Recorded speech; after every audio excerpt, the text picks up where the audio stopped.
श्रम एवं धारवाड़ जिले के प्रभारी मंत्री संतोष लाड ने कहा है कि असंगठित क्षेत्र के श्रमिक इस राज्य की सबसे बड़ी संपत्ति है। वे मंगलवार को शहर के घाड़े कल्याण मंडप में बीदर जिले के विभिन्न श्रेणियों के असंगठित श्रमिकों को स्मार्ट कार्ड वितरित करने और विभिन्न योजनाओं के बारे में जागरूकता पैदा करने के लिए एक कार्यक्रम का उद्घाटन करते हुए बोल रहे थे। इस कार्यक्रम का आयोजन जिला प्रशासन, जिला पंचायत, श्रम विभाग, कर्नाटक राज्य असंगठित श्रमिक सामाजिक सुरक्षा बोर्ड और परिवहन विभाग ने संयुक्त रूप से किया था। राज्य में 85% कामकाजी लोग असंगठित क्षेत्र में श्रमिक हैं। वे विभिन्न क्षेत्रों में काम करके राज्य के लिए एक बड़ी ताकत बन गए हैं। राज्य में असंगठित क्षेत्र में काम करने वाले श्रमिकों को सुरक्षा प्रदान करने के लिए कर्नाटक राज्य असंगठित श्रमिक सामाजिक सुरक्षा बोर्ड के माध्यम से अंबेडकर कार्मिक सहायक हस्त योजना लागू की गई है। इस योजना के तहत 101 असंगठित श्रमिकों की पहचान की गई है, जो लगभग 35 लाख श्रमिकों को कवर करते हैं। उन्होंने बताया कि उनका पंजीकरण किया गया है और उन्हें निःशुल्क स्मार्ट कार्ड दिए गए हैं। वन जीव एवं पर्यावरण मंत्री तथा बीदर जिले के प्रभारी ईश्वर खंडरे ने कहा कि श्रम मंत्री बनने के बाद संतोष लाड ने श्रमिकों के लिए कई क्रांतिकारी योजनाएं लागू की हैं और श्रमिकों के जीवन में रोशनी बनकर उभरे हैं। देश में पहली बार वे श्रमिकों के बच्चों के लिए आवासीय विद्यालय बनाने का काम कर रहे हैं। उन्होंने बताया कि खानापुर में आवासीय विद्यालय के लिए जगह चिन्हित कर ली गई है। नगर प्रशासन एवं हज मंत्री रहीम खान ने कहा कि संतोष लाड को गरीबों, दलितों और श्रमिकों से अपार प्रेम है। उन्होंने कहा कि वे सामाजिक न्याय, समतामूलक समाज के निर्माण और श्रमिकों के कल्याण के लिए सदैव कार्य करते रहेंगे। इस अवसर पर आशादीप योजना के तहत वेतन वापसी के चेक, निजी वाहन चालकों के लिए दुर्घटना मृत्यु मुआवजा राशि सहायता और स्मार्ट कार्ड वितरित किए गए। इस अवसर पर अचुकट्टू क्षेत्र विकास प्राधिकरण एवं कृष्णा उपरी नदी परियोजनाओं के अध्यक्ष बाबू हुन्ना नायका, नगर परिषद अध्यक्ष मोहम्मद गौस, जिला गारंटी कार्यान्वयन समिति के अध्यक्ष अमृतराव चिमकुड़े, बाबू जनजीवन राम, निगम के अध्यक्ष नागराज मुंद्रागी, श्रम विभाग के सचिव मोहम्मद मोहसिन, श्रम आयुक्त एवं राज्य बीमा योजना चिकित्सा आयुक्त HN गोपाल कृष्णा, NSUI के नेशनल कोऑर्डिनेटर मोहम्मद फिरोज खान सहित अन्य उपस्थित रहे। कैमरामैन पपुराज का कवरेज। ವಿಶೇಷವಾಗಿ ನೀವು ನೋಡಿ ಮೊನ್ನೆ ಸಚಿವ ಸಂಪುಟದಲ್ಲಿ ಒಂದು ಪ್ರಸ್ತಾವನೆಯನ್ನು ತಂದ್ರು ಅವರು, ಸರ್ಕಾರ ಇರಬಹುದು ಅಥವಾ ಖಾಸಗಿ ರಂಗದಲ್ಲಿ ಏನು ಇವತ್ತು ಕಾರ್ಮಿಕರಿದ್ದಾರೆ ಅದನ್ನು ನಮ್ಮ ಅಕ್ಕ ತಂಗಿಯಂದಿರು, ತಾಯಂದಿರು ಅವರಿಗೆ ಋತುಚಕ್ರವಾಗಿದ್ದಂತ ಸಂದರ್ಭದಲ್ಲಿ, ಯಾಕೆಂದ್ರೆ ಅವ್ರಿಗೆ ಆ ನೋವು ಇರುತ್ತೆ, ಆ ಕಾರಣಕ್ಕಾಗಿ ಅತ್ಯಂತ ಕ್ರಾಂತಿಕಾರಕವಾದಂತ ಇಡೀ ದೇಶಕ್ಕೆ ಒಂದು ಮಾದರಿಯಾದಂತಹ ರೀತಿಯಲ್ಲಿ ತಿಂಗಳಿಗೆ ಒಂದು ದಿವಸ ಅಲ್ವಾ, ತಿಂಗಳಿಗೆ ಒಂದು ದಿವಸ ಕಡ್ಡಾಯವಾಗಿ ಅವರಿಗೆ ರಜೆ ಕೊಡಲೇಬೇಕು ಅಂತ ಒಂದು ಕಾಯ್ದೆಯನ್ನು ತಂದಿದ್ದಂತ ಕೀರ್ತಿ ಯಾರಿಗಾದ್ರೂ ಸಂದ್ರೆ ಅದು ಸಂತೋಷ್ ಲಾಡ್ ಅವರಿಗೆ ಸಂತೋಷ. ಸ್ವಲ್ಪ ಎಲ್ಲರೂ ಜೋರಾಗಿ ಚಪ್ಪಾಳೆ ತಟ್ಟಿ ಅವರಿಗೆ ಇನ್ನೂ ಜೋರಾಗಿ. ಹಿಂದಕ್ಕೆ ಯಾರು ಮಾಡಿರ ಯಾರು ಮಾಡಿಲ್ಲ. ಇದು ಬರೀ ಕಾಂಗ್ರೆಸ್ ಸರ್ಕಾರ, ಮಾನ್ಯ ಸಿದ್ದರಾಮಯ್ಯನವರ ಸರ್ಕಾರ, ಮಾನ್ಯ ಸಂತೋಷ್ ಲಾಡ್ ಅವರು ಮಾಡಬಹುದು, ಬೇರೆ ಯಾರು ಮಾಡಲಿಕ್ಕೆ ಸಾಧ್ಯ ಆಗ್ತಾ ಇದ್ದಿಲ್ಲ. ಇವತ್ತು ಇದೇ ರೀತಿಯಲ್ಲಿ ಅನೇಕ ಯೋಜನೆಗಳನ್ನು ಇವತ್ತು ನೋಡಿ ನಮ್ಮ ಜಿಲ್ಲೆಯಲ್ಲಿ ವಿಶೇಷವಾಗಿ ಶ್ರಮಿಕರ ಮಕ್ಕಳಿಗಾಗಿ ಒಂದು ವಸತಿ ಶಾಲೆ.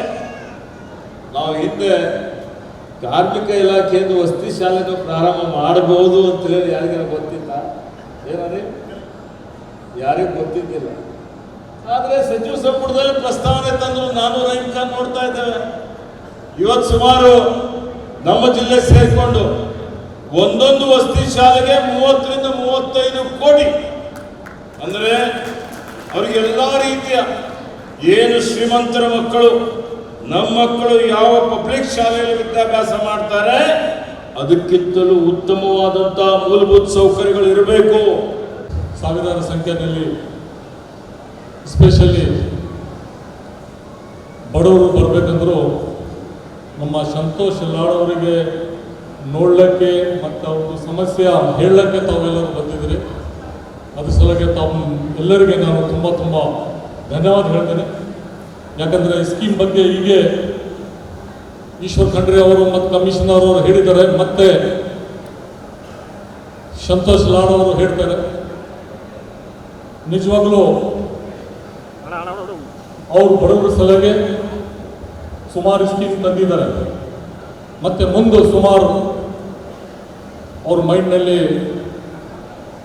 ಯಾವ ಥರ ಇನ್ನೂ ಬಡವರಿಗೆ ಹೆಲ್ಪ್ ಮಾಡಬೇಕು, ಲೇಬರ್ಗಳಿಗೆ ಹೆಲ್ಪ್ ಮಾಡಬೇಕಂತ ಕ್ಯಾಬಿನೆಟ್ನಲ್ಲಿ ಡೈರೆಕ್ಟ್ ಮುಖ್ಯಮಂತ್ರಿ ಸಿದ್ದರಾಮಯ್ಯ ಜೊತೆಗೆ ಚರ್ಚೆ ಮಾಡ್ತಾರೆ ಮತ್ತು ಸ್ಟ್ರಾಂಗ್ಲಿ ಮಾತಾಡ್ತಾರೆ.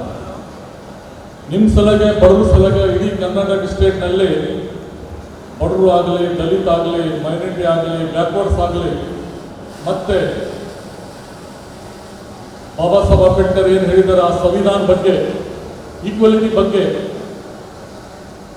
ಅವರು ಡೈರೆಕ್ಟ್ ಅಸೆಂಬ್ಲಿನಲ್ಲಿ, ಕ್ಯಾಬಿನೆಟ್ನಲ್ಲಿ ಮತ್ತು ಪ್ರೆಸ್ ಮೀಡಿಯಾನಲ್ಲಿ ಮುಂದೆ ಡೈರೆಕ್ಟ್ ಮಾತಾಡ್ತಾರೆ.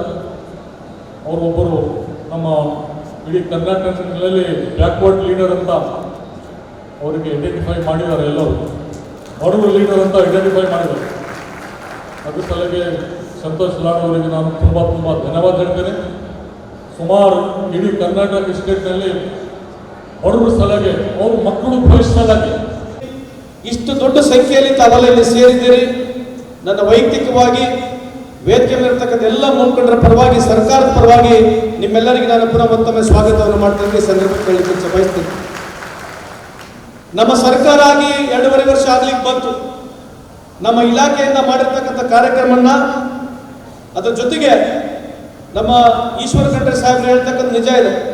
ನಮ್ಮ ಇಲಾಖೆಯಲ್ಲಿ ನಮಗೆ ಪಬ್ಲಿಸಿಟಿ ಕೊಡ್ತಾ ಇದೆ, ಜನರಿಗೆ ನಮ್ಮ ಕಾರ್ಯಕ್ರಮವನ್ನು ಮುಟ್ಟಿಸ್ಬೇಕನ್ನೋದಕ್ಕೆ ಇವತ್ತು ಇಡೀ ಕರ್ನಾಟಕ ರಾಜ್ಯದಲ್ಲಿ ಎಲ್ಲ ಜಿಲ್ಲೆಗಳಲ್ಲಿ ಪ್ರವಾಸ ಮಾಡ್ತಾ ಇದ್ದೀವಿ ಸರ್. ಇವತ್ತು ನಿಮ್ಮ ಜಿಲ್ಲೆಗೂ ಬಂದಿದ್ದೇವೆ. ನಿಮ್ಮ ನೇತೃತ್ವದಲ್ಲಿ ಈ ಕಾರ್ಯಕ್ರಮವನ್ನು ತಾವು ನಡೆಸ್ಕೊಡ್ತಾ ಇದ್ದೀರಿ.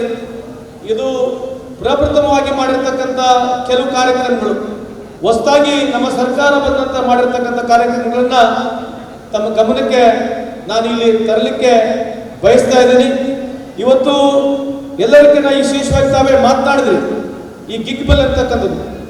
ಗಿಗ್ ಬಿಲ್ ಅಂತಂದ್ರೆ ಯಾರು ಆನ್ಲೈನ್ ಪ್ಲಾಟ್ಫಾರ್ಮ್ಗಳಲ್ಲಿ ಕೆಲಸವನ್ನು ಮಾಡ್ತಾ ಇರ್ತಾರೆ, ಅಂದರೆ Swiggy, Zomato, Amazon, Uber, Ola ಇಂಥ ಯಾವ್ಯಾವ ಆ್ಯಪ್ ಇದೆ, ಆ್ಯಪ್ ಬೇಸ್ಡ್ ಮುಖಾಂತರ ಯಾರು ಒಂದು ಪಾರ್ಸಲ್ ಇನ್ನೊಂದು ಪಾರ್ಸಲ್ ಉದಾಹರಣೆಗೆ ಒಂದು ನೀವು ಆನ್ಲೈನ್ ಆರ್ಡರ್ ಮಾಡಿರ್ತಕ್ಕಂಥ ಏನೇ ಇದ್ರೂ ಕೂಡ ವಸ್ತುಗಳನ್ನ ತಮ್ಮ ಮನೆಗೆ ಬಂದು ತಲುಪಿಸ್ತಕ್ಕಂಥದ್ದು, ಇದಕ್ಕೆ ನಾವು ಗಿಗ್ ಎಕಾನಮಿ ಅಂತ ಹೇಳ್ತೀವಿ, ಗಿಗ್ ವರ್ಕರ್ ಅಂತ ಹೇಳ್ತೀವಿ.